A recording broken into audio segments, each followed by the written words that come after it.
کے مدینے کا میری تقدیر میں ویزا نکل جائے. کہہ سبحان اللہ، اور ذرا محبت سے کہہ دیں سبحان اللہ. دیکھیے یہ ڈھونگ ہے، یہ جھوٹ ہے کہ لوگ کہتے ہیں کہ 20,000 کا مجمع ہو تب کامیاب ہوتا ہے. کفیل انور ڈنکے کی چوٹ پر سینہ ٹھوک کر بولتا ہے کہ یہ فقط عظمت و کردار کے ڈھب ہوتے ہیں، جنگ کے فیصلے تلوار سے کب ہوتے ہیں.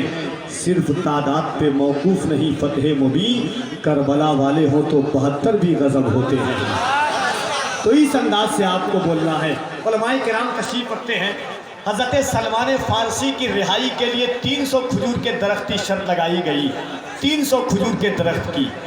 اور اللہ کے رسول صلی اللہ علیہ وسلم نے تمام صحابہ سے کہا کہ جاؤ اپنی اپنی برادری، اپنے اپنے گاؤں، اپنے اپنے شہر سے کھجور کے درخت لے کر کے آؤ.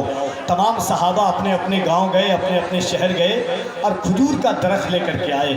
ہر کھجور کے درخت کی برادری الگ تھی، قبیلہ الگ تھا، نسل الگ تھی، مگر دست مصطفیٰ لگا تو کھجور کا درخت کیا ہو گیا. سنیں کہ مدینے کا میری تقدیر میں ویزا نکل جائے، میں ان کے در پہ جاؤں اور میرا دم نکل جائے. ہر ایک پودا کھجوروں کا الگ تھا معجزہ، دیکھو نبی کا ہاتھ لگ جائے تو سب اجوا نکل جائے. ہر ایک پودا کھجوروں کا الگ تھا معجزہ، دیکھو نبی کا ہاتھ لگ جائے تو سب اجوا نکل جائے. اور علی کے واسطے سرکار جب اس کی طرف دیکھے تو پھر ڈوبا ہوا صورت تر و تازہ نکل جائے.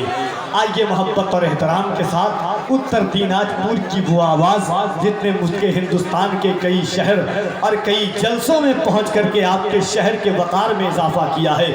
یہ بلاد محبتوں کی یہ پاکیزہ کائنات لیے خطیب ہندوستان سیاح نیپال و بنگال حضرت علامہ مفتی محفل اشرف صاحب قبلہ سے ملتمسوں کے تشریف